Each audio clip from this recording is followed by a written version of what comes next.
ஒரு ஊர்ல உங்க அப்பாவுக்கு வெங்கல சிலை வைக்கணும்னு ட்ரை பண்ணீங்கல்ல, அதுக்கு சுப்ரீம் கோர்ட் என்ன சொன்னாங்க?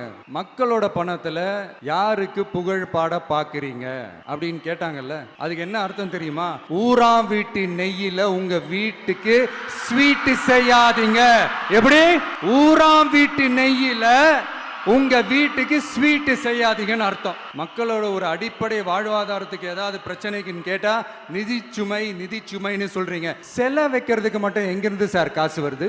முதல்ல மக்களுக்கு அந்த சோறுக்கு வழி பாருங்க சார். செலை வைக்கிறத பத்திலாம் அப்புறமா யோசிக்கலாம். மாநில அரசால முடியவே முடியாதுன்னு தெரிஞ்சுக்கிட்டோம் நாங்க நீட்டை ஒழிப்போம்.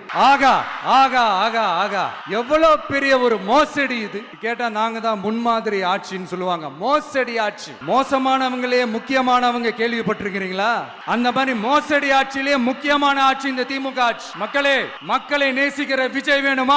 மக்கள் விரோத ஆட்சி நடத்துற ஸ்டாலின் சார் வேணுமா? இந்த விஜய் நம்புறீங்களா? ஸ்டாலின் சார் நம்புறீங்களா? இந்த சத்தத்துக்கு அர்த்தம் தெரியுமா சார்? ஸ்டாலின் தொடரட்டும் அப்படின்னு அர்த்தம் கிடையாது. தீய சக்தி திமுக ஆட்சி மறையட்டும், தூய சக்தி டிவிகே ஆட்சி வரட்டும். நானும் உதிக்கட்டும்னு சொல்லாம்னு நினைச்சேன். பார்த்தா அதை வேற திருச்சி பேச ஆரம்பிச்சிருவாங்க. ரம்ஜானுக்கென்றே பிரத்யேக கலெக்ஷன்கள்.